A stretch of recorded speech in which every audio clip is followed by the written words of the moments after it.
Eşq odur ki eləyən aşığı divanə kimi, düş o çöllərdə dolan aşığı məstanə kimi, özünü vur o yanan xeyməyə pərvanə kimi. Yanmasan Həzrəti Zeynəb nə çəkib bilməsən, o gecə heyəti Zeynəb nə çəkib bilməsən. Ey Xuda bizlərə də qismət elə Kərbəla, ey Xuda bizlərə də qismət elə Kərbəla. O gedək hər nə qədər vardısa bu yolda bəla, o gedək hər nə qədər vardısa bu yolda bəla. Hüseyn, adına qurban olum Hüseyn, yoluna qurban olum Hüseyn, sənə mən mehman olum Hüseyn. Hüseyn, adına qurban olum Hüseyn, yoluna qurban olum Hüseyn, sənə mən mehman olum Hüseyn.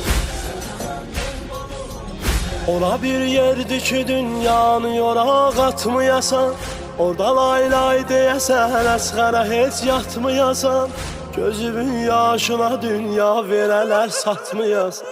Çünkü o gözyaşın müşterisiz əradır, xanımın verdiği qiymət hər iki dünyadır.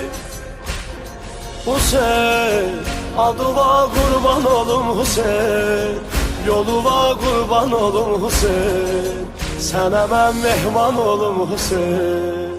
De ki gəldim ağaca, de ki gəldim ağaca, Əkbər və qurbanəm, Boğazı yar Əli, Əsğər və qurbanəm, gözü yoxlanmış ələm, pərvər və qurbanəm.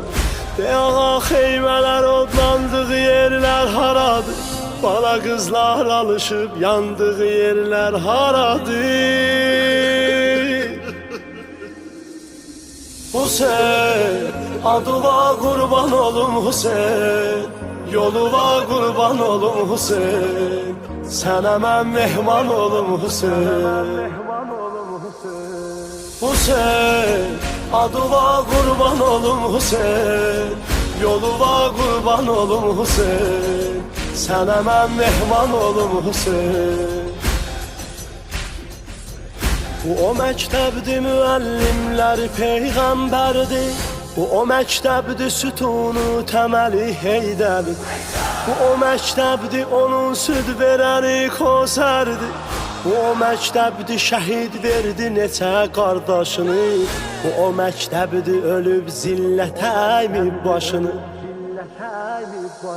Hüseyin, adına qurban olum Hüseyin, yoluna qurban olum Hüseyin, sənə mən mehman olum Hüseyin. Hüseyin, adına qurban olum Hüseyin, yoluna qurban olum Hüseyin, sənə mən mehman olum Hüseyin.